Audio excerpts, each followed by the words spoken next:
Alright, so if you're like me and it's time to renew our Florida license and you just don't really know where to start or what to do, this video is intended to kind of walk you through at least the first biennium renewal of your Florida license as a PA.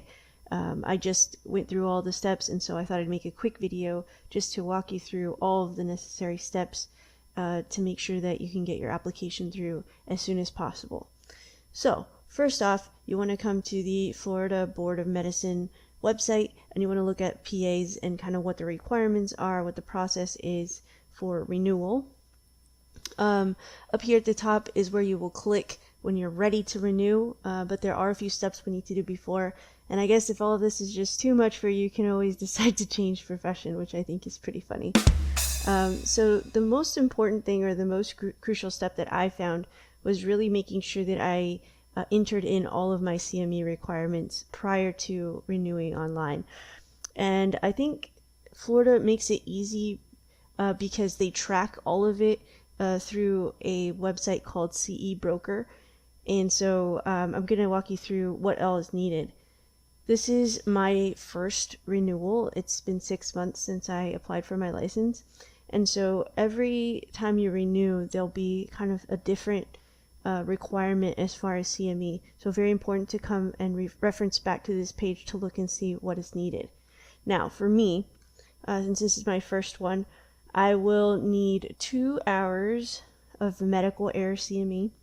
I'll need 1 hour of HIV/AIDS CME, and the other can be 97 hours of general CME. Now, something that's really cool is that if you have a current NCCPA certification, then that can substitute for the 97 general CME hours. Because to maintain your NCCPA certification, you have to have CME.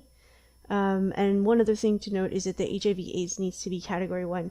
Now, I'm going to show you which courses I did to qualify for these CMEs. Now, you can do whichever ones you'd like to do, but I'm just going to show you quick, easy, and the majority of these are going to be free. Now, one thing I didn't know when I was reading this, I thought, okay, I'll just get those two. The domestic violence one is not required in your first renewal. It's required every third. So that's not going to be necessary if this is your first time renewing. And one other thing that I didn't feel like they made very clear to me was this. So if you are prescribing physician assistant, you must maintain 10 hours of CME in the specialty area. Now, I don't think that's really necessary, because if you are maintained in certification, just make sure that you do some CME in that area. But one other one that is required is the I was trying to see where I can read it on here. You're gonna need to do some CME about prescribing narcotics, and that is if you note that you are associated with the DEA license. So anyways, we'll show you that in just a second. Now, if you want to see board approved courses, you can click here. Now, I got an email to my email that said, CE Broker, your records are showing that your license is about to expire. You need to activate your account. This is required. It's not recommended, it's required. So you'll want to go to CE Broker. You'll put in your Florida license and some other information, and you'll get an account on CE Broker. Now, the basic account on CE Broker is free. There is a paid upgrade. I believe it's around $39 a year, and I didn't want to have to pay that much, but they do offer a 7-day free trial, and that's what I did so that I could really make sure that I had everything that I needed. So this is kind of what the portal looks like for the PA for CE Broker. I came in and looked at my transcript, and this is how I knew exactly which CME requirements were needed for my renewal. So here it says, not needed for domestic violence. For medical errors, I did require 2 hours, as we saw already. HIV/AIDS, I required 1, and this safe and effective prescription of controlled substances.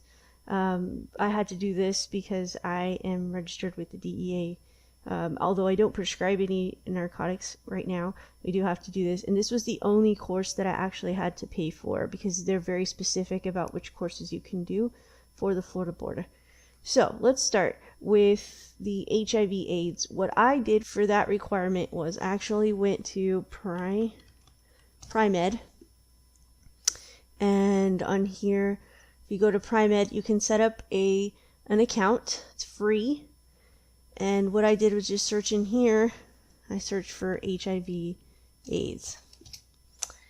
And when I pulled that up, I looked for CME on demand.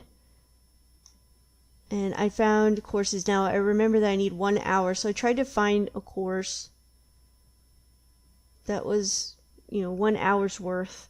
And I wound up going with the HIV update, what the primary care provider needs to know, which I thought was relevant. And so you do this, you begin, they'll show you a video like lecture, and then you'll take a few questions and do a survey. And then when you're done with that, it will populate into your certificates. Now you'll want to download all of your certificates into one folder. I have one folder on my computer that has all my CME certificates so that I can upload that later. That's for HIV/AIDS. You need 1 hour. For medical error, there's another one here. If you just type in error, you need 2 hours, and there's part 1 and part 2 of this medical errors.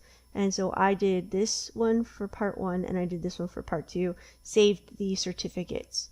So that takes care of the medical errors, 2 hours, and the HIV/AIDS, 2 hours, or 1 hour, excuse me. To input these in, you want to click Report CE, and here's where you would input your medical errors CME. I do recommend actually attaching the certificates so you don't lose track of them. Here's the medical errors one, you would put in here. The HIV/AIDS you put in here, and then that's where you would add those in.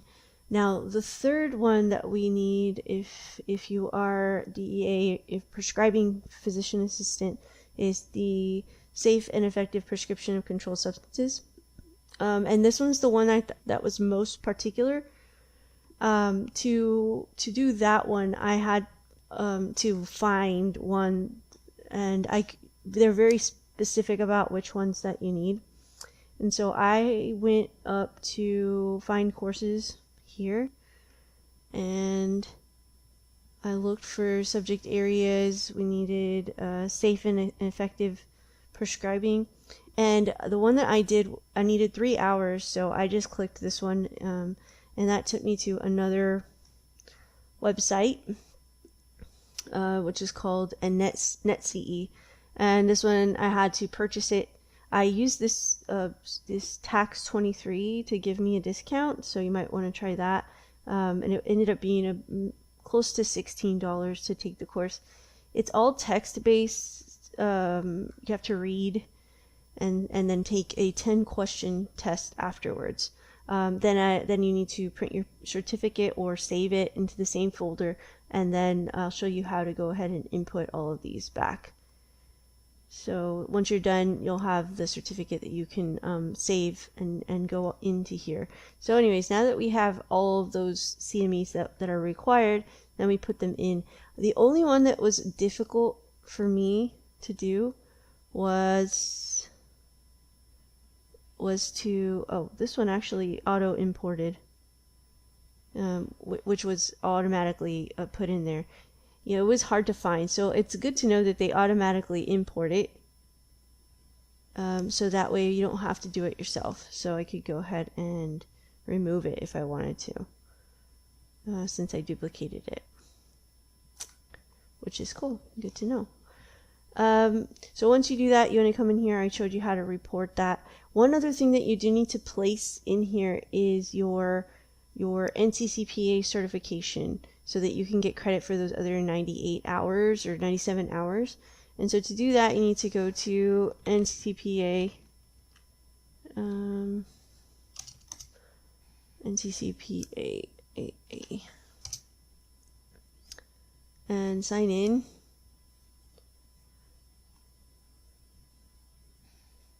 Once you sign in here, what you'll want to do is certification information release. So what I did was verification of current certification status. I went ahead and sent it to the state licensing board of Florida so they'd have a copy. But at the same time, I also emailed it to myself, and that's what I attached to the portal. So you'll want to do that. And what you'll put that in is, if you go to Report CE, additional options, then you can put in your licensing. So we've already put it in on mine, but that's where you'll want to put in your license or your certification. Sorry, certification information right there. And that's really all you have to do for the CME standpoint. Like I said, that's the most difficult part. Once you're done and you've inputted, it says complete. If you have the free version, it won't tell you you're complete. But if you have all the necessary hours, there's another place that will tell you if you are complete. And that's when you go back to Florida board. You'll want to log in or click renew, and it'll take you here. You log in, and as you're inputting things, it will actually verify that you have your CME on board. So you don't, you'll know if you are lacking anything at that point. The recertification, not recertification, excuse me. The renewal of the license costs $280 to renew. Actually ended up being like $290 because I had prescribing registration as well. So it's $290 to renew. So it is quite expensive and a little bit of a hassle to renew, but we got it done. So if you have any questions about renewing and you're not quite sure what to do or how to do it, just let me know. You can send me an email or text me or whatever, and I'd be happy to walk you through the steps that you need to do it. So I hope this was helpful for those of you that are coming up with their renewal, and I hope that this made the process just a little bit easier. Thanks for watching, and I will see you soon.